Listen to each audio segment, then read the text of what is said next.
Chères paroissiennes, chers paroissiens de la communauté Sainte Trinité de l'Albe, et vous tous qui visionnerez cette vidéo sur notre site internet, je voudrais vous adresser la parole avant que nous entrions les uns et les autres dans cette période de confinement. Pour vous dire que notre vie sociale va être grandement réduite durant les jours qui viennent, mais quel que soit le lieu où nous serons invités à rester, c'est-à-dire notre domicile, eh bien le Seigneur ne nous abandonne pas. Il y est présent avec nous. Et que par le lien de la communion de prière, eh bien une chaîne invisible continuera de nous relier les uns aux autres, et même cette chaîne de prière, cette chaîne invisible se renforcera. Et donc, eh bien, même si notre vie sociale est réduite, notre vie spirituelle, elle, peut s'approfondir et même s'affermir. Et pour cela, eh bien, je voudrais juste vous faire part de quelques rendez-vous auxquels vous pourrez vous associer par la communion de prière. Et entre autres, la messe quotidienne. Je célébrerai ici même, dans ce bureau du presbytère de Sarralbe, la messe quotidienne à l'heure où elle aurait dû être célébrée en paroisse. C'est-à-dire le lundi, le mardi, le vendredi et le samedi à 18h.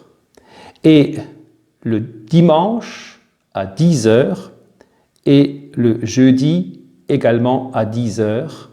Et donc à ce moment-là, vous pourrez vous associer, si vous le souhaitez, à cette messe quotidienne pour prier et offrir au Seigneur par le sacrifice de la messe toutes les intentions pour les hommes d'aujourd'hui et en particulier pour les malades et pour toutes les personnes qui sont actuellement sur le front de la maladie au service de nos frères et sœurs atteints par le coronavirus ou d'autres affections, et aussi dans les EHPAD ou les personnes âgées aussi. Nous avions l'habitude de les visiter, nous pouvons toujours encore leur téléphoner ou aussi prier avec et pour elles. Et puis vous avez aussi l'occasion de aller sur le site de AELF où vous avez la prière du temps présent et entre autres aussi les lectures de la messe du jour. Et puis vous dire aussi que dans nos communautés, même si nous ne pourrons pas sortir de manière, fréquente, mais sachez que les églises de nos villages seront toujours ouvertes et que celui qui souhaite aller s'y recueillir de manière individuelle le pourra, avec cette attestation sur lui que le gouvernement vient de nous envoyer. Eh bien, je crois que ce n'est pas défendu d'aller se recueillir personnellement dans une église. Vous avez toujours moyen de le faire et nous veillerons à ce que les églises soient ouvertes durant la journée. Je voudrais aussi vous lire un bref passage de la Bible et en particulier du livre d'Isaïe, du prophète Isaïe au chapitre 30. Voilà ce que nous y lisons. Le Seigneur, le Dieu saint d'Israël, vous l'avez dit.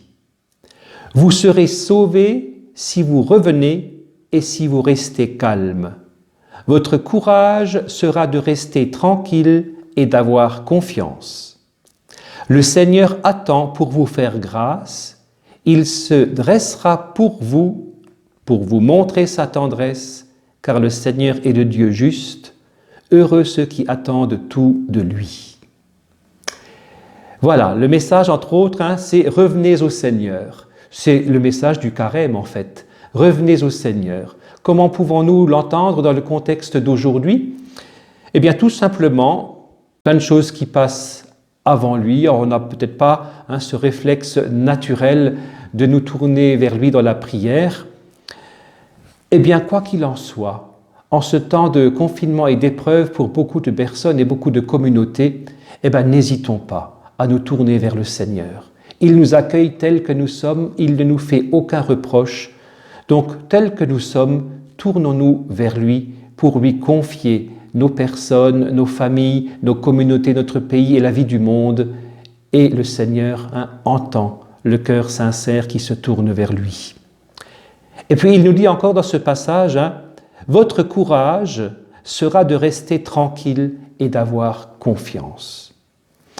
Eh bien, concrètement, il nous faut participer à l'effort national pour enrayer la propagation de ce virus, entre autres par les gestes barrières.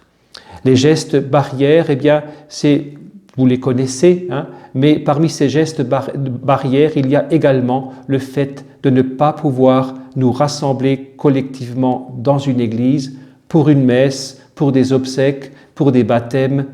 Eh bien, même si nous ne pouvons pas le faire en ce moment, en cette période, nous le ferons plus tard, mais que cela ne nous empêche pas de prier les uns pour les autres. Et le Seigneur nous dit encore, votre courage sera de rester calme et de faire confiance. Voilà, alors courage et confiance sont mis à rude épreuve dans le contexte d'aujourd'hui. Je pense notamment à tous ceux qui travaillent d'arrache-pied dans les hôpitaux, dans les centres de soins. Eh bien, je voudrais vous inviter à les porter dans la prière, mais je sais que vous n'avez pas attendu cette parole pour le faire, vous le faites déjà, continuons à le faire, car toutes ces personnes qui sont auprès des malades comptent sur nous, non seulement sur notre respect des consignes, mais aussi surtout sur notre prière en tant que chrétiens. Alors, pour les malades, pour les familles touchées, pour le personnel soignant, sachez que nous vous portons quotidiennement dans la prière. Voilà, et puis pour accompagner ces jours aussi et renforcer encore ce lien de prière, cette chaîne de prière, dans la lettre de samedi, je vous invite à nous unir tous les jours à 19h30. C'est une suggestion, vous pouvez le faire à un autre moment de la journée, mais sachez qu'à 19h30, beaucoup de personnes s'uniront dans la prière avec ce beau texte composé par la conférence épiscopale d'Europe, par les conférences épiscopales d'Europe. Je vous la lis, cette prière, et comme ça vous pourrez éventuellement la reprendre si vous n'en avez pas le texte, mais vous le trouvez aussi sur Internet.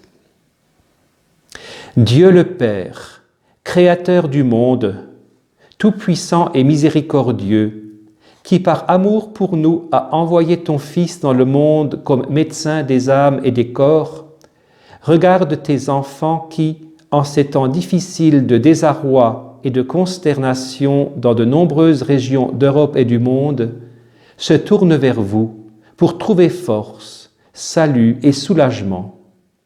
Libère-nous de la maladie et de la peur. Guéris nos malades. Réconforte leurs familles. Donne la sagesse à nos dirigeants.